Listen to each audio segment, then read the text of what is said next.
tell you this man. Abebembezi bashemerirwa habwo kuhinguze mbarire jingu kandi nibaza kuganyurwamo cyangwa na munongo mbyo bwegese hamwe n'ebyamagara omukushashure mishara. Icyo kubanza bongire aha sente z'amizi gake. Kungabagara kabatwereze sente z'abakozi. Nyene challenge y'abakozi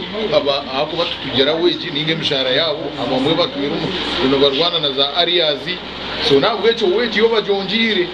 production bajadaburingire badaburinga herese education tuyejine weji wagaraka bajongeraho at least nubuza kubastara kumaraje kandi konjira tuina masongo bashomesa bitu nibisha kuba munkora kandi bashaba babe bapatirire begese jabana bitu na nitwe kabebembezi tururute gumanuka bacica. Abebembezi b'amagomborano bagera ngo tabashemerirwe n'akace bwa nyuma yo kutasente nyinjo mbyamagara hamwe n'ebyobwegese ahabo kugira ngo tubine marwaro hamwe n'amashomero mu magomborera gabo nuko kushaba ngo babakorere nguto zabo eziriyo mu mberambi. Abakarbenje niyo gomborera yo ketari mu secondary ya government so kabire nishaba ngo tutungebyo kandi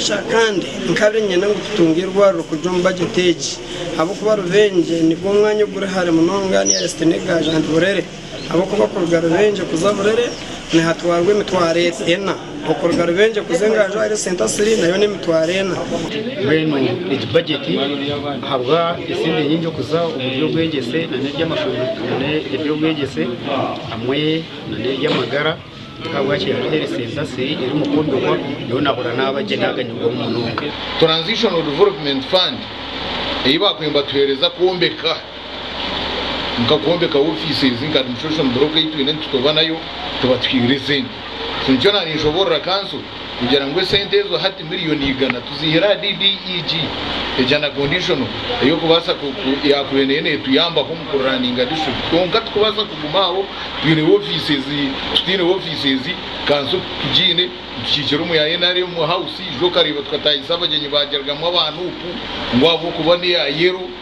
hati mbenu uriba turukubi abaho n'abaronzere n'akaciko ka Service Commission hamwe n'aka Public Accounts Committee kandi bashabwa kurwana sobura ubwenguzi gasha kwa Juliet Charsima.